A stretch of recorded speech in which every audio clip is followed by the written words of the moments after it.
సంతానలేమి సమస్య అనేది ప్రెగ్నెన్సీ రాలేదు అంటే ఫస్ట్గా అనేది వైఫ్స్నే. నిజంగా లేడీస్లోనే ప్రాబ్లం అనేది ఎక్కువ పర్సంటేజ్లో ఉంటుందా, జెంట్స్లో కూడా ఉంటుందా? 9 months మోసి కనేది ఆడవాళ్లే కాబట్టి పిల్లలు పుట్టట్లేదంటే ఆడవాళ్ళదే ప్రాబ్లం అని అనుకుంటారు. ఈ జనరేషన్లో 90% అమ్మాయిలకి పీసీఓడి, పీసీఓఎస్ ఇది మేజర్ ప్రాబ్లంగా కనిపిస్తుంది. ఇన్ మై ఓపీడీ ఓన్లీ నాకు 10 females వస్తే 7 women కి అదే ప్రాబ్లం. స్మోకింగ్ ఏదైతే డ్రింకింగ్ ఉందో ఈ రెండు కూడా స్పర్మ్ మీద ఎలాంటి ప్రభావాన్ని చూపిస్తాయంటారు? స్మోకింగ్ ఏం చేస్తుందంటే ఇట్ లిటరలీ కంప్యూటర్ అనేది ఎఫెక్ట్ బాగా చూపిస్తుంది అంటారా? ల్యాప్టాప్స్ లో వర్క్ చేస్తారు, సిస్టమ్ వర్క్ ఉంటుంది, అంతెందుకండి ఫోన్ మన ఫోన్ ప్యాంట్ పాకెట్ లోనే పెట్టుకోవద్దు అంటారు. బికాస్ ఫోన్ నుంచి not only the radiation but also life లో ఎలాంటి చేంజెస్ తీసుకుంటే మెన్స్ లో ఉన్న ప్రాబ్లమ్ కి బెటర్ సొల్యూషన్ దొరుకుతుందంటారు? Sleep, proper food and exercise. ఈ మూడు, దీస్ 3 ఆర్. నమస్తే, నేను గిరిజ. అయితే ఈ జనరేషన్లో చూసుకుంటే కనుక చాలామందికి సంతానలేమి సమస్య అనేది మరీ తీవ్రంగా పెరిగిందనే చెప్పాలి. మరి వీటన్నింటికి చెక్ పెట్టడానికి 49 ఫర్టిలిటీ సెంటర్స్ చాలానే ఉన్నాయి. సో ఈ సంతానలేమి సమస్యకి ఒక వారధిలా వర్క్ చేస్తుంది ఈ 49 ఫర్టిలిటీ సెంటర్స్. మరి మనకు చాలామంది ట్రీట్మెంట్కి వెళ్ళాలి, ఐవీఎఫ్ ట్రీట్మెంట్కి వెళ్ళాలి అని అనుకునే వాళ్ళకి చాలా రకాల డౌట్స్ కూడా ఉన్నాయి. మరి ఆ డౌట్స్ అన్నింటినీ కూడా క్లారిఫై చేసుకోవాలి కదా. ఎస్, రైట్ నో మనతో పాటు ఇవాళ 49 ఫర్టిలిటీ సెంటర్ నుంచి డాక్టర్ శృతి గారు ఉన్నారు. వారితో మాట్లాడి మనకున్నటువంటి డౌట్స్ అన్నింటినీ కూడా క్లియర్ చేసుకుందాం. హాయ్ అండి. హలో, ఎలా ఉన్నారు? I'm fine, thank you so much. Okay, so 49 fertility సెంటర్లో అసలు ట్రీట్మెంట్స్ అంటే ఏ ట్రీట్మెంట్స్ అందుబాటులో ఉన్నాయి present? Yeah, so fertility centres 49 అనే కాదండి, generally when we speak about fertility centres 3 రకాల బేసిక్ ట్రీట్మెంట్స్ ఉంటాయండి. ఒకటి ఏంటంటే వాళ్ళకి కౌన్సిలింగ్ ఇచ్చి జస్ట్ అసలు ఫర్టైల్ విండో అంటే ఎప్పుడు స్టార్ట్ అవుతుంది, ఏ టైంలో కలిసి ఉంటే ప్రెగ్నెన్సీ వస్తుంది, భార్యాభర్తలు చిన్న టాబ్లెట్స్ పెట్టి న్యాచురల్గానే కన్సీవ్ అయ్యేలాగా మనం చేయొచ్చు. So that is a basic treatment. చాలా మంది కపుల్స్కి మనం అదే అడ్వైస్ చేస్తాము. అండ్ ఇంకోటి ఏంటంటే నెక్స్ట్ దీంట్లో కన్సీవ్ అవ్వలేదు అనుకోండి, ఫర్ ఎగ్జాంపుల్ న్యాచురల్ ట్రీట్మెంట్లో అవ్వట్లేదు అంటే there is one more step which is called as an IUI. IUI అంటే కొంతమంది కపుల్స్లో ఇంటర్ కోర్స్ అవ్వడానికి ఇబ్బందిగా ఫీల్ అవుతుంటారు, లైక్ పెయిన్ ఉంటుంది కొంతమంది వైఫ్స్లో, అండ్ హస్బెండ్స్లో కూడా ఎరెక్షన్ ప్రాబ్లమ్స్ ఉంటాయి. సో వీళ్ళు కలుసుకోవడానికి కొంచెం ప్రాబ్లమ్గా ఫీల్ అవుతారు. సో ఇలాంటి వాళ్ళు ఎంబారెస్మెంట్తో ప్రెగ్నెన్సీ కూడా రాకుండా ఇంకా ఎలా చెప్పాలి, ఎవరితో మాట్లాడాలో తెలియదు. ఇలాంటి వాళ్ళల్లో ఐయుఐ ఒక వండర్ఫుల్ ఆప్షన్. అంటే మనమే స్పర్మ్ శాంపిల్ హస్బెండ్ నుంచి కలెక్ట్ చేసి వైఫ్ లోపల ఇన్సర్ట్ చేస్తాం. పెయిన్ ఉన్న వాళ్ళలో అనెస్థీషియాలో కూడా చేయొచ్చు sperm insertion. So this is called it is IUI technique. So low sperm count ఉన్న వాళ్ళలో, ఇలా కంపాటబిలిటీ సరిగా లేని కపుల్స్లో ఐయుఐ చాలా బాగా వర్క్ చేస్తుంది. Next option and the best option is called IVF treatment. That is test tube baby. మనం నార్మల్గా ఏదైతే టెస్ట్ ట్యూబ్ బేబీ అంటుంటామో that is nothing but IVF treatment.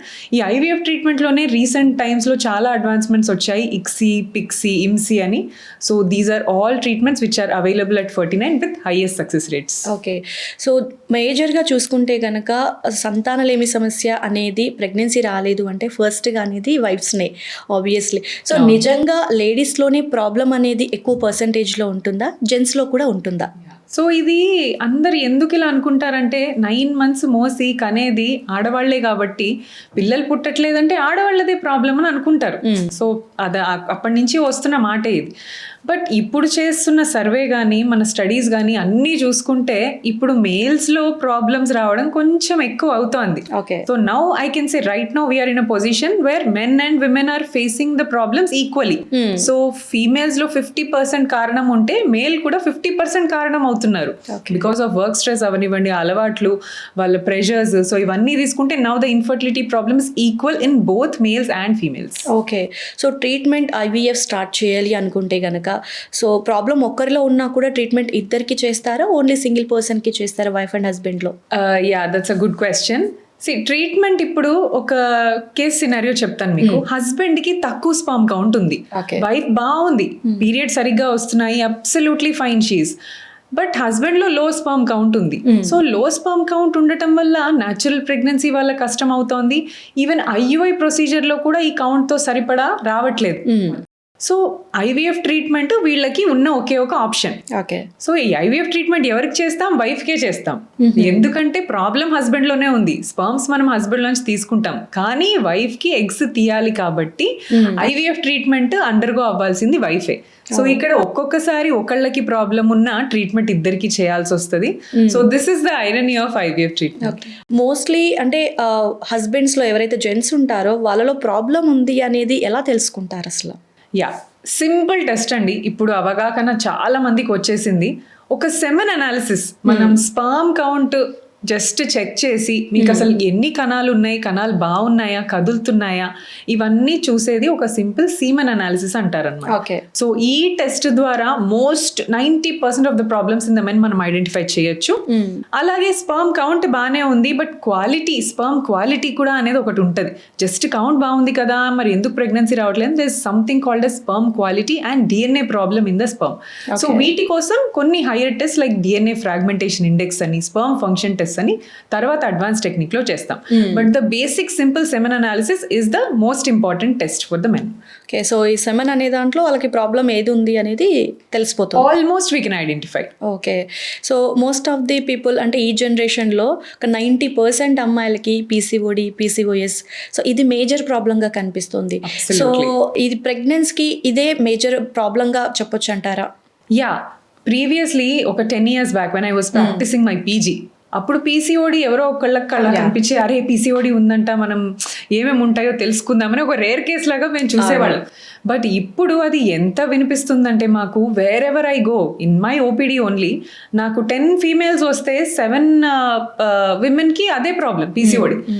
ఇది మన లైఫ్ స్టైల్ చేంజ్ వల్ల తెచ్చుకున్న డిజీజ్. సో మనం కొని తెచ్చుకుంటున్నాం దీన్ని బికాస్ ఆఫ్ ఇన్అడిక్వేట్ మన ప్రాపర్ ఎక్సర్సైజ్ లేకుండా, సెడెంటరీ లైఫ్ స్టైల్, ఒకటి దగ్గర కూర్చొని స్విగ్గీ చేయటము, ఇంకేదో చేయటం, అక్కడే ఉన్న చోటికి అన్నీ రావటము, అసలు లేచి కొంచెం ఎక్సర్సైజ్ చేద్దామని, ప్రాపర్ స్లీప్ ఉండదు, స్ట్రెస్, వర్క్ మొత్తం డిజిటల్, అన్ని ల్యాప్టాప్స్, కంప్యూటర్స్తో వర్క్ చేస్తున్నారు. అండ్ ఫుడ్ అయితే ప్రతిదీ బయట నుంచే. Home made food is the best food. ఏ ఆల్మండ్సో, ఏ యాంటీ ఆక్సిడెంట్సో, ఏ కాకరకాయ జ్యూసో ఇదంతా అవసరం లేదండి. జస్ట్ హోమ్ మేడ్ ఫుడ్ తినండి, బయట ఫుడ్ అవాయిడ్ చేయండి. మీ పీసీఓడి ప్రాబ్లమ్ని చాలా వరకు దూరం చేసుకోవచ్చు. ఓకే. అంటే పీసీఓడి అనేది అంటే మీరు చెప్పిన దాని వైజ్గా మనం మన చేతులారా తెచ్చుకుంటున్న ప్రాబ్లమే అంటారు. అబ్సల్యూట్లీ. ఇప్పుడు ఉన్న జనరేషన్లో 90% of the PCOD is life style disease. కొంతమంది 10%లో జెనెటికల్ గా ఉంటది, అంటే వాళ్ళు ప్రాపర్ గా తింటున్నా, అన్ని మెయింటైన్ చేస్తున్నా కూడా బికాస్ ఆఫ్ జీన్స్ వాళ్ళకు పీసీఓడి ఉండొచ్చు. సో ఫ్యామిలీలో రన్ అవ్వచ్చు. But most of the women obese ఉన్న వాళ్ళు, వీళ్ళకైతే ఖచ్చితంగా lack of proper life style, proper sleep, proper food, this is the main reason. Okay. So mostly ఈ పీరియడ్స్ అనేది మనం పీసీఓఎస్ గా కన్సిడర్ చేస్తాం కదా, ఇందులో ఒకటి వాటర్ బబుల్స్ అనేది ఎఫెక్ట్ కూడా ఎంత మేర ప్రభావాన్ని చూపిస్తుంది అంటారు? సో పీసీఓడి అని ఎందుకు అంటామంటే, నార్మలీ అమ్మాయిలలో గుడ్లు రైట్ ఓవరీ, లెఫ్ట్ ఓవరీ అని 2 ovaries ఉంటాయి. రైట్లో ఒక 6 నుంచి 8 గుడ్లు ఉంటాయి, లెఫ్ట్లో 6 నుంచి 8 గుడ్లు ఉంటాయి. This is a normal count. PCOD ఉన్న వాళ్ళలో right side more than 20 eggs ఉంటాయి, లెఫ్ట్ సైడ్ more than 20 ఉంటాయి. So excess 3-4 times excess than normal. So ఈ ఎగ్స్ అన్ని దగ్గర కనిపించేసరికి నీటి బుడగల్లాగా మనకి స్కాన్ లో కనిపిస్తాయి. So eggs which are multiple eggs forming together, they look like water bubbles. So దీన్ని వాటర్ బబుల్స్ అని మామూలు వాడుక భాషలో అంటారు అంతే. It's nothing but a synonym of polycystic ovaries. Okay. So అంటే మెయిన్గా ఏంటి అంటే వైఫ్ అండ్ హస్బెండ్ మ్యారేజ్ అయిన వెంటనే ప్రెగ్నెన్సీ రావాలి అనే థాట్లో ఉంటారు. అది కామన్. బికాస్ ఆఫ్ ప్రెగ్నెన్సీ రాలేదు ఆఫ్టర్ మ్యారేజ్ అంటే అదొక పెద్ద టార్చర్, మనకు తెలిసింది మన ఇండియాలో ఎలా ఉంటుందో. సో మేజర్గా వెంటనే ఆఫ్టర్ మ్యారేజ్ ప్రెగ్నెన్సీ రావాలి అని అంటే మీరు ఎలాంటి ప్రికాషన్స్ చెప్తారు? So if the couple is, అంటే వాళ్ళకి అన్ని కరెక్ట్గా ఉన్నాయి, హార్మోన్స్ అన్ని ప్రాపర్ ప్లేస్లో ఉన్నాయి, ఫీమేల్కి రెగ్యులర్ పీరియడ్స్ వస్తున్నాయి, వాళ్ళకి ఇంటర్ కోర్స్ కూడా ఆల్మోస్ట్ వీక్లీ 2 to 3 times అవుతుంది, ఎరెక్షన్, హస్బెండ్ ఎజాక్యులేషన్, పర్ఫార్మెన్స్ అన్నీ కూడా పర్ఫెక్ట్గా ఉన్నాయి అంటే 90% of the married couples should conceive within 1 year. Okay, within 1 year అయిపోవాలి. ఇఫ్ నాట్, అన్ని రెగ్యులర్గా ఉంటూ ఏ కాంట్రాసెప్షన్ వాడకుండా ఉన్న 1 year వరకు కూడా రావట్లేదు అంటే దెన్ వాళ్ళు ఎవాల్యుయేషన్ అప్పుడు చేయించుకోవాలి. So that is the time where they have to seek a fertility specialist advice and they should basically know their fertile window. Regular cycles ఉన్న వాళ్ళల్లో 14th day will be the fertile period. అది బల్లగుద్దినట్టు అందరికీ తెలుసు ఫీమేల్స్కి. Irregular periods ఉన్న వాళ్ళలో ఎలా calculate చేసుకోవాలనేది తెలియదు. సో ఫర్టైల్ విండో తెలుసుకోవడానికి మీరు డాక్టర్ని అప్రోచ్ అవ్వచ్చు. అండ్ వీక్లీ అట్లీస్ట్ 2 to 3 టైమ్స్ ఇంటర్ కోర్స్లో పార్టిసిపేట్ చేయండి. డైలీ చేయాలేమో అని హస్బెండ్స్ని కూడా వైఫ్స్ ప్రెషర్ పెడుతూ ఉంటారు. సో అలా డైలీ చేసేయటం వల్ల వాళ్ళకి పర్ఫార్మెన్స్ యాంగ్జైటీ ఉంటుంది, పర్ఫామ్ చేయలేకపోతారు, ఆ టైంలో ఎరెక్షన్ రాదు, టెన్షన్స్ ఉంటాయి. So weekly 2 to 3 times with regular cycles ఉన్న వాళ్ళు ఫర్టైల్ పీరియడ్లో ఇంటర్ కోర్స్ చేయండి. ఎక్కువ స్ట్రెస్ పెట్టుకోకుండా హోమ్ ఫుడ్ తింటూ ప్రాపర్ ఎక్సర్సైజెస్ ఇవన్నీ చేసుకోండి. న్యాచురల్గా కన్సీవ్ అవటం చాలా ఈజీ. ఓకే, అంటే ఎంతసేపు ప్రెగ్నెన్సీ రావడానికి లేడీస్ సైడ్ ఎక్కువగా ప్రికాషన్స్ ఇస్తూ ఉంటారు, ఇలా ఉండాలి, ఇలా తినాలి. అలాగే మేల్కి కూడా ఏమైనా ప్రికాషన్స్ ఇచ్చే అవకాశం ఉందంటారా, ఇలాగే ఉండాలి అని? Yeah, absolutely. ఫస్ట్ థింగ్ వచ్చేసి ఆల్కహాల్ అండ్ స్మోకింగ్ అండి. ఓకే. సో మెన్ చాలా మంది ఇప్పుడున్న వర్క్ స్ట్రెస్కి, వర్క్ ప్రెషర్కి they are resorting to alcohol or smoking. Smoking is an absolute no for fertility. It is no. ఎంత తగ్గించాలా సిగరెట్ స్మోకింగ్? తగ్గించడం కాదు, ఆపేయాలి. కష్టమే, I can understand, but they have to stop smoking. Alcohol maybe permissible limits. ఇప్పుడు permissible limit ఎంత అనేది కూడా చెప్పట్లేదు, అసలు తీసుకోకూడదు అంటున్నారు. But okay, once in while alcohol is okay. So men కూడా లైఫ్ స్టైల్, మెన్లో మెయిన్ ఇంపార్టెంట్ అండి స్లీప్. బికాస్ టెస్టోస్టిరోన్ అనే ఒక male hormone continuous sleep of 6 to 7 hours ఉంటేనే అది బాడీలో ప్రొడ్యూస్ అవుతుంది. If you're sleeping for 2 hours in the morning, 2 hours in the afternoon, 2 hours in the night, you won't have that repair mechanisms active అవ్వవు. Okay. So మంచి sleep ఉండాలి వాళ్ళలో, ఈ హ్యాబిట్స్కి కొంచెం దూరంగా ఉండాలి. దిస్ ఇస్ చాలు. ఇది ఉంటే మెన్లో most of them they will have good sperm. Okay, అంటే ఈ స్మోకింగ్ ఏదైతే డ్రింకింగ్ ఉందో ఈ రెండు కూడా స్పర్మ్ మీద ఎలాంటి ప్రభావాన్ని చూపిస్తాయి అంటారు ఇఫ్ వాళ్ళు తీసుకుంటే కనుక? యా, సో స్మోకింగ్ ఏం చేస్తుంది అంటే it literally burns the sperms. Okay. So smoking నుంచి వచ్చే నికోటిన్ కానివ్వండి, that smoke, that carbon particles అవనివ్వండి, they damage all the stages of maturation. Sperm ఇప్పుడు మన పిల్లలు ఎలా పుట్టి పెద్ద అవుతుంటారో స్పర్మ్స్ కూడా టెస్టిస్లో పుట్టి పెద్దగా అవుతూ ఉంటాయి, మెచ్యూర్ అవుతూ ఉంటాయి స్పర్మ్. సో ఈ మెచ్యూరేషన్ స్టేజ్ని ఎఫెక్ట్ చేస్తుంది. అండ్ స్పర్మ్లో ఉన్న మార్ఫాలజీ అంటే స్పర్మ్ తల, తోక అన్ని కరెక్ట్గా ఉండాలి. ఈ తలలో ప్రాబ్లమ్స్, తోకలో ప్రాబ్లమ్స్, మెయిన్ ఇంపార్టెంట్ స్పర్మ్లో డిఎన్ఏ. మనకు ప్రెగ్నెన్సీలో ఎగ్లోంచి డిఎన్ఏ, స్పర్మ్లోంచి డిఎన్ఏనే కావాలి బేబీ కోసం. సో ఈ డిఎన్ఏలో డ్యామేజ్ అనేది స్టార్ట్ అవుతుంది smoking. So all this problems effect the sperm count, motility, morphology and DNA. So smoking affects everything, and heat is an enemy of sperm. Anything వేడి sperm కి enemy. Hot water స్నానమే చేయండి, testis కి hot water తగిలిందంటే it may damage the sperms. So చాలా మంది గంట సేపు మంచిగా రిలాక్స్ అవ్వడానికి హాట్ వాటర్ టబ్స్ లో పడుకుంటా ఉంటారు.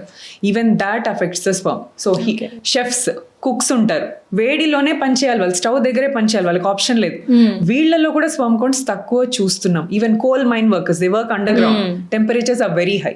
So all which increase the temperature can damage the sperm. అయితే male and female, wife and husband అంత ప్రాపర్గా ఉన్నా కూడా అంటే మనకి ఇందాక అనుకున్నట్టుగా వంశపారపర్యంగా ఉంటుంది genetic problem.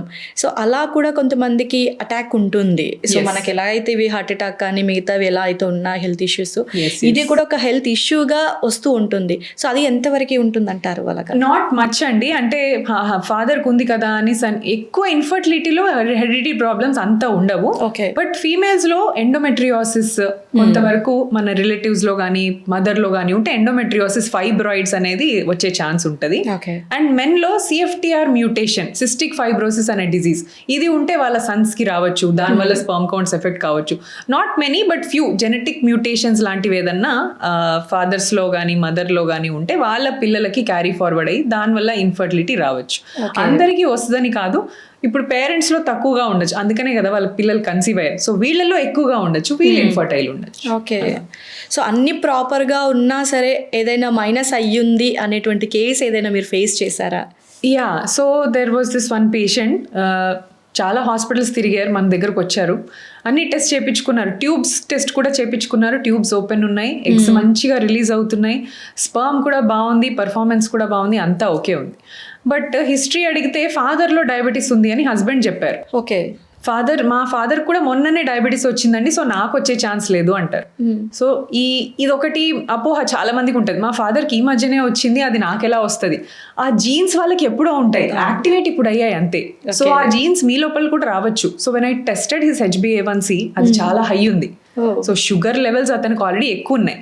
Then we sent for DNA fragmentation which was very high. DNA fragmentation ఉందని ఐడెంటిఫై చేశాక 2 months ప్రాపర్ డయట్, అతనికి యాంటీ ఆక్సిడెంట్ కోర్స్ మెడిసిన్స్ అవి ఇచ్చాము.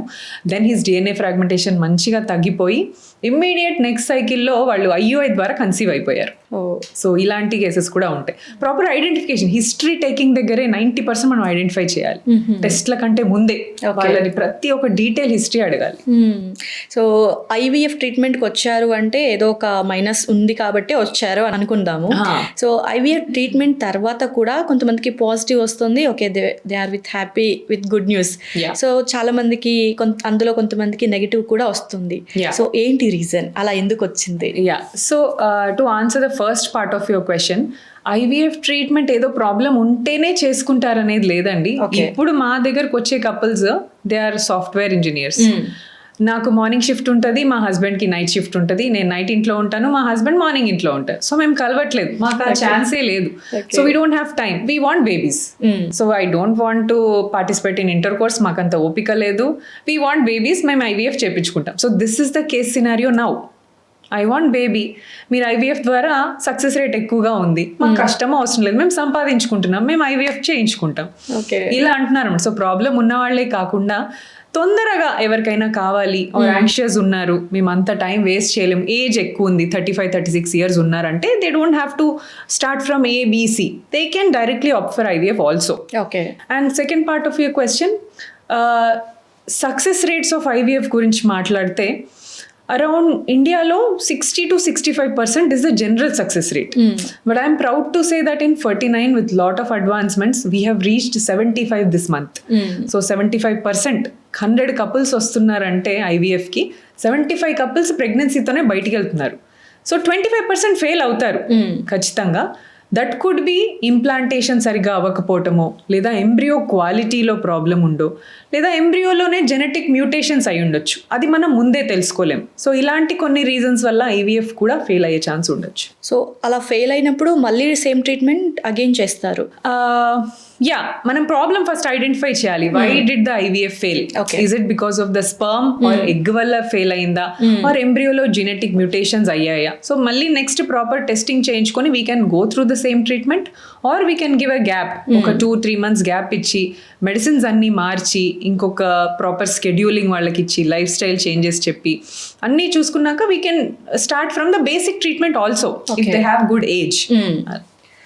ఆ నెగిటివ్ వచ్చినప్పుడు మీ రియాక్షన్ ఎలా ఉంటుంది? స్టార్టింగ్లో అండి, in my starting days of my career, when an IVF fail పేషెంట్కి వచ్చి నా ముందు కూర్చొని ఏడుస్తూ ఉంటే నేను ఏడ్ చేసేదాన్ని. అక్కడే కాకుండా ఇంటికి వెళ్ళి కూడా I use to cry. I use to ask my husband, why did this happen? నేను అన్ని కరెక్ట్గా చేశాను, మా పేరెంట్స్ని అన్ని పర్ఫెక్ట్గా చూసుకున్నాను, ఎందుకు నేను ఫెయిల్ అయ్యాను? But then I realized that's a part of IVF treatment.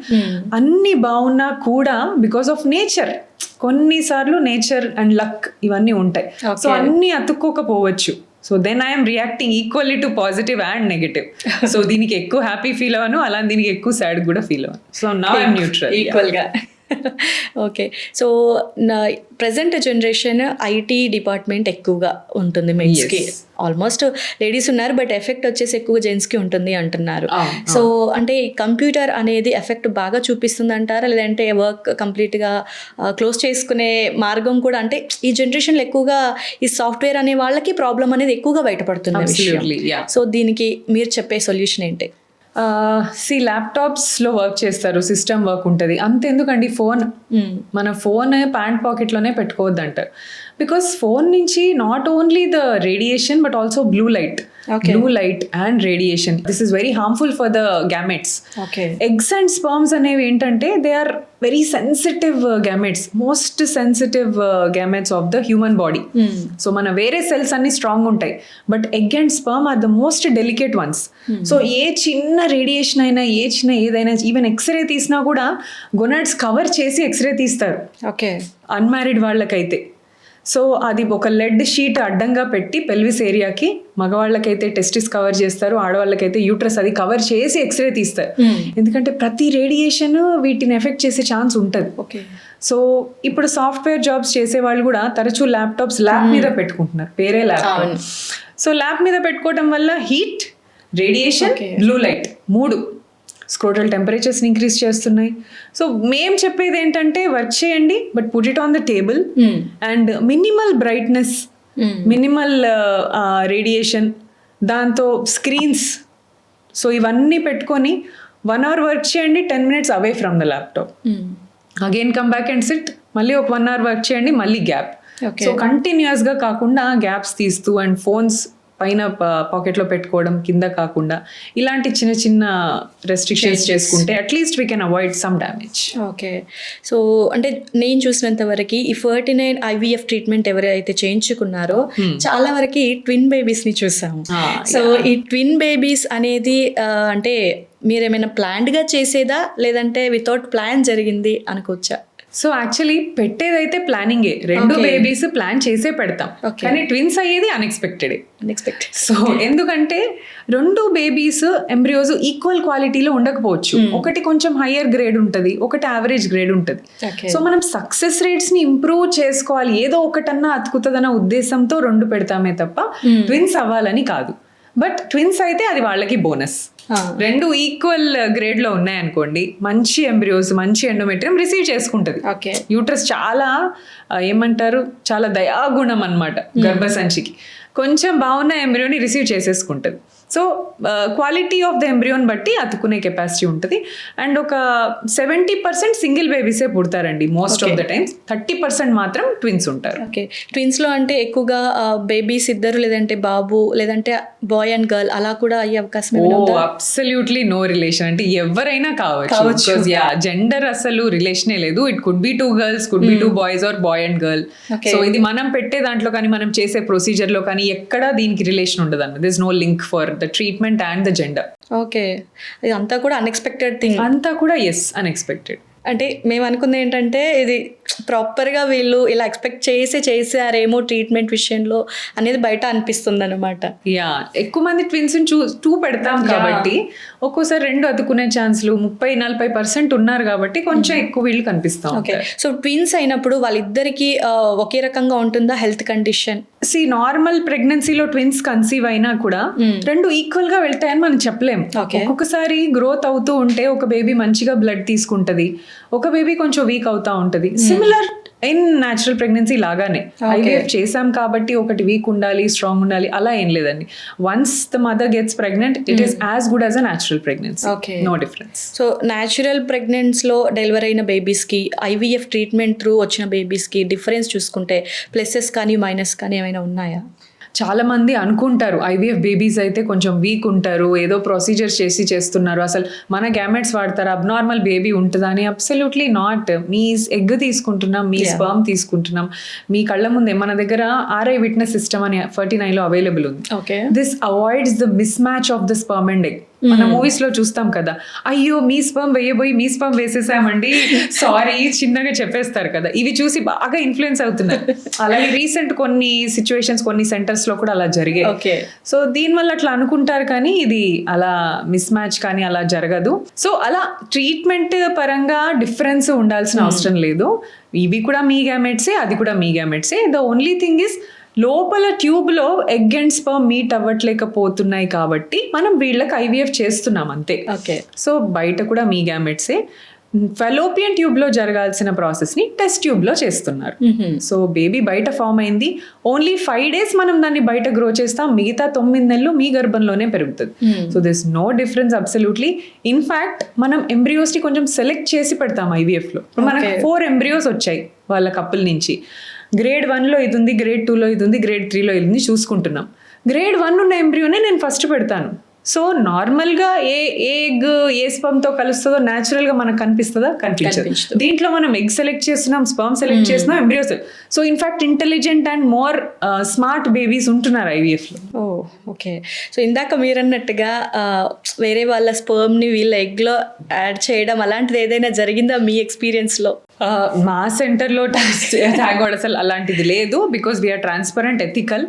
But బయట ఎక్కడో కొన్ని చిన్న సెంటర్స్లో చూసాము, బట్ ఇప్పుడు ఉన్న RI విట్నెస్ సిస్టమ్స్ అండ్ జిల్ట్రిక్స్ టెక్నాలజీస్ వీటి వల్ల absolute there is no mismatch. Okay. Because couple రాగానే వాళ్ళ స్పర్మ్స్ ని వాళ్ళ ఎగ్స్ ని ఒక యూనిక్ బార్ కోడ్ వాళ్ళకి ఇచ్చేస్తాం. Okay. సో ఇప్పుడు మనకి ప్రోడక్ట్ కి బార్ కోడ్ కొడితే దాని ప్రైస్ వస్తుంది. అట్లానే వీళ్ళ బార్ కోడ్ ఉంటేనే వాళ్ళ గ్యామెట్ యాక్టివేట్ అవుతుంది. అప్పుడే మనం వాళ్ళని దాన్ని యూజ్ చేయగలుగుతాం. లేదు మనం తెలియకుండా ఇంకొకళ్ళ గ్యామెట్స్ పెట్టామనుకోండి, మొత్తం సెంటర్ అలారమ్స్ మోగుతాయి. ఓకే So immediate గా doctor will get a message, embryologist will get a message that there is something wrong in the lab. Okay. So ఇంత అడ్వాన్స్మెంట్ ఉంది కాబట్టి there is no scope of mismatch. Okay, నిజంగా అలాంటిది ఏదైనా జరిగితే ఆలోచించుకోవడానికి వాళ్ళ parents ఎలా తీసుకుంటారు, డాక్టర్స్ మీదకి బ్లేమింగ్ వస్తుంది. Absolutely. Very danger Yeah, thing. yeah.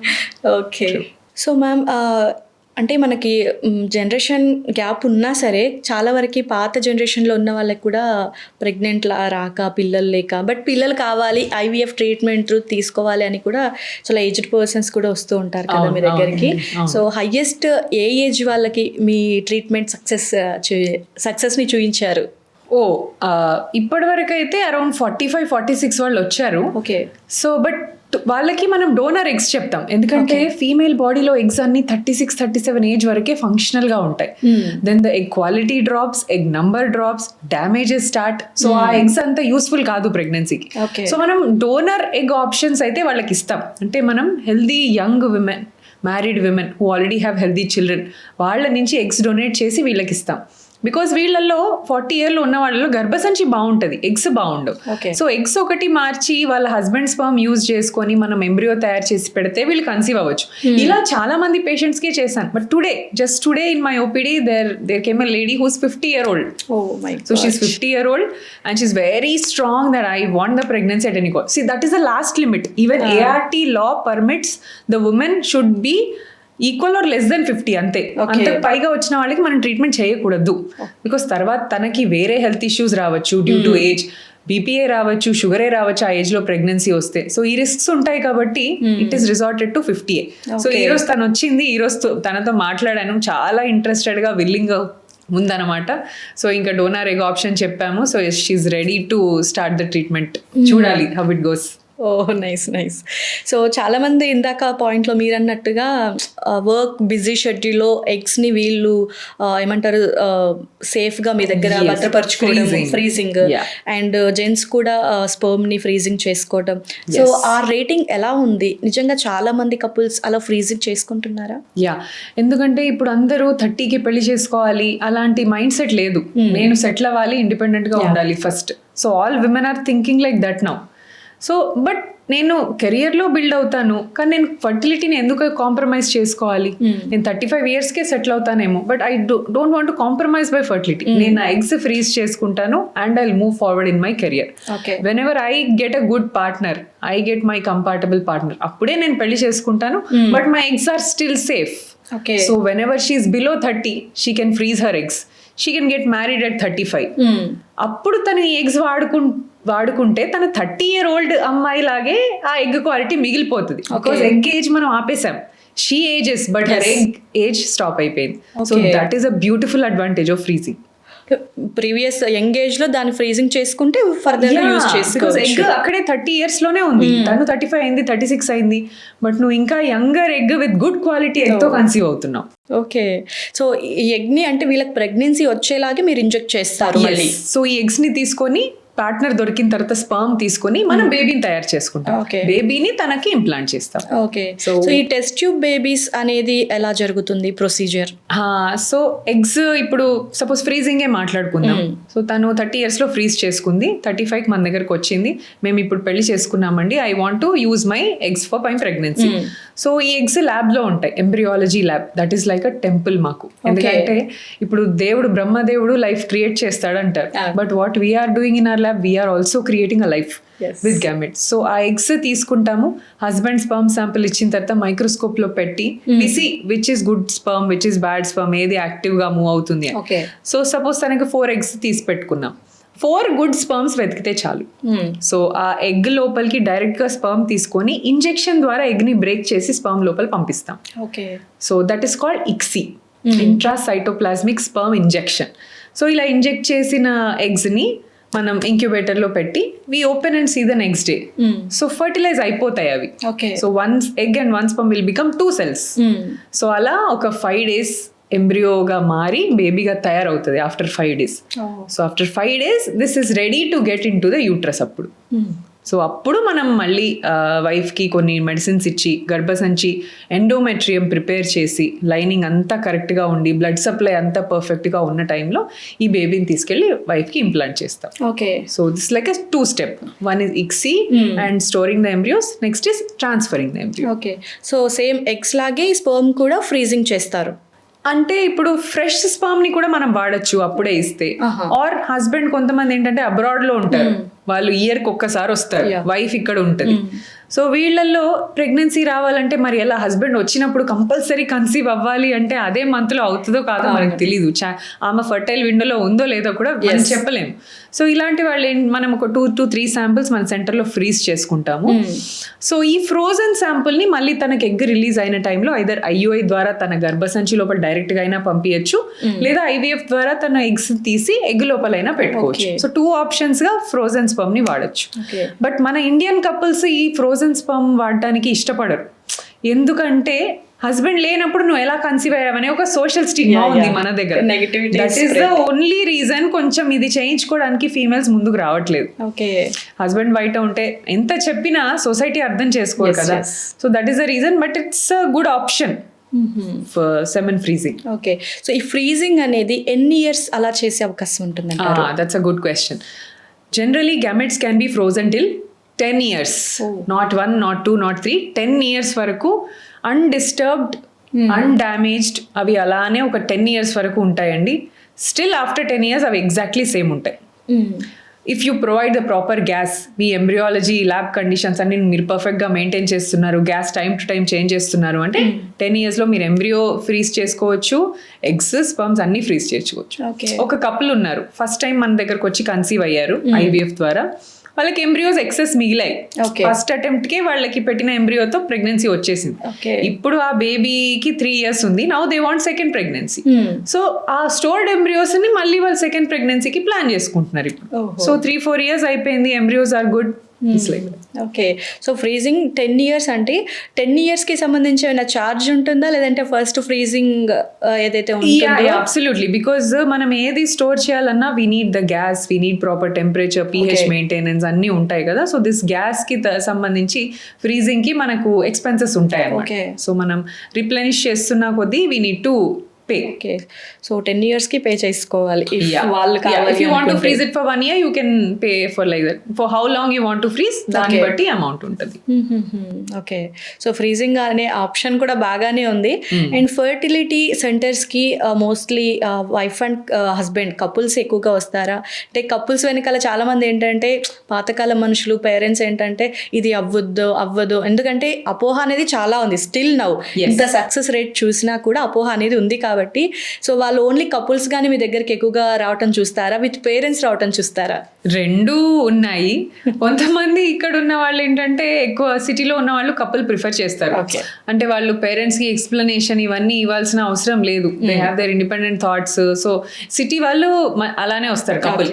But పెరిఫెరీస్ నుంచి, ఊరు నుంచి వచ్చే వాళ్ళు మొత్తం అందరూ వస్తారు. పెద్దమ్మ, పెద్దనాన్న, అత్తమ్మ, చిన్నమ్మ, everybody comes. And we generally allow the only కపుల్నే ఫస్ట్ అలౌ చేస్తాం. ఎందుకంటే కొన్ని సెన్సిటివ్ ఇష్యూస్ మనం అందరి ముందు బయట పెట్టరాదు. For example if the wife had a problem, అది నేను అంతమందిని పిలిచి ఈ అమ్మాయికి ఇట్లా ప్రాబ్లం ఉంది అని చెప్తే they can go till divorce. So this is something very very sensitive. So ఇది ఎలా డీల్ చేయాలి అని ఒక ఇన్ఫర్టిలిటీ కన్సల్టెంట్ గా it's a difficult situation. But మేము always prefer to talk to the couple, because వాళ్ళ రిలేషన్ ఇది అవ్వకూడదు అండ్ వాళ్ళ మ్యారేజ్ బ్రేక్ అవ్వకూడదు. సో ఈ చిన్న నేను ఇచ్చే సర్టిఫికేట్తో ఏది కాకూడదు అనే ఉద్దేశంతో we talk to the couple first. వాళ్ళకి చెప్తాం, is it okay if I tell this thing to your family? If they say it's okay, మీరు చెప్పండి మాకేం ప్రాబ్లం అన్నప్పుడే then we allow others to.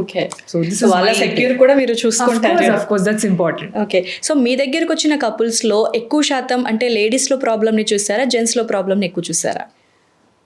నేను ఈ మధ్యన ఈ లాస్ట్ 2-3 months నుంచి జెంట్స్లోనే ఎక్కువ చూస్తున్నానండి. జీరో స్పర్మ్ కౌంట్, లో స్పర్మ్ కౌంట్ ఇవన్నీ కామన్గా కనిపిస్తున్నాయి.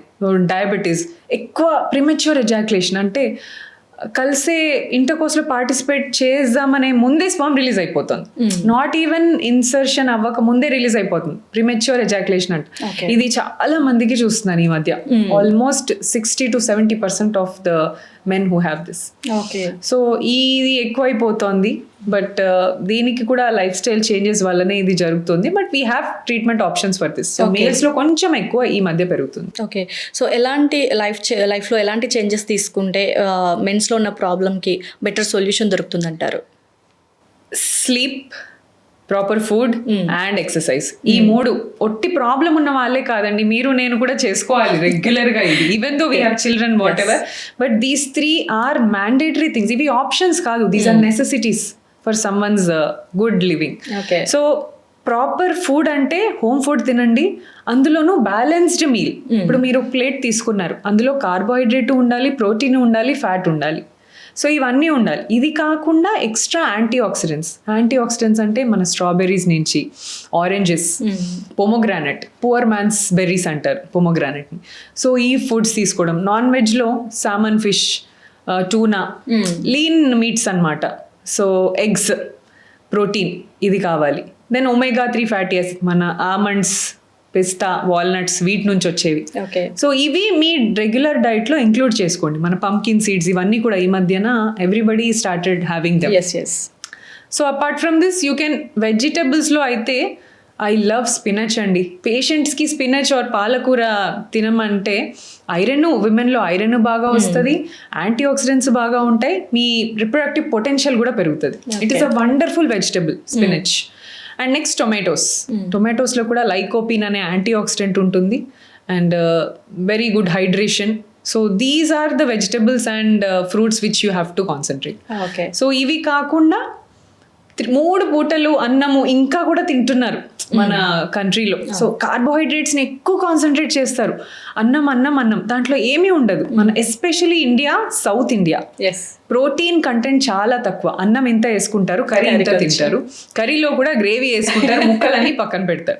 So what kind of nutrition? So న్యూట్రిషన్లో ప్రోటీన్ మీరు ఎంత తింటే అన్ని జబ్బులు దూరం అవుతాయండి. అండ్ యాపిల్ a day కాదు, an egg a day keeps the doctor away and keeps fertility problems away. అలా చెప్పొచ్చు. సో ప్రోటీన్ ఇంప్రూవ్ చేసుకోండి, ఫైబర్ అండ్ యాంటీ ఆక్సిడెంట్స్ మీ డైట్లో ఉండేలాగా చూసుకొని, ప్రాపర్ స్లీప్, ఒక 1/2 hour to 40 minutes of walk are exercise mandatory అంటారు. Mandatory. Strength training ఇంకా మంచిది, అంటే లిఫ్టింగ్ వెయిట్స్, డంబెల్స్, స్క్వాట్స్ చేయటం, ఇవన్నీ జస్ట్ రన్నింగ్ ఎక్సర్సైజ్ దీనికంటే ఇది ఇంకా స్ట్రెంగ్త్ ట్రైనింగ్ చాలా ఇంపార్టెంట్. మీ మసిల్ గ్రో అవుతుంది దాంతో. సో మీరు చేసినటువంటి ట్రీట్మెంట్స్లో ఇప్పటివరకు వెరీ క్రిటికల్గా ఉంది అని మీకు అనిపించిన ట్రీట్మెంట్ ఏదైనా ఉందా? ఒక లేడీ ఇలానే అరౌండ్ 40 years వచ్చింది. తనకి ఇప్పటి వరకు పీరియడ్సే రాలేదు. She has never had periods in her life. It is called primary amenorrhoea.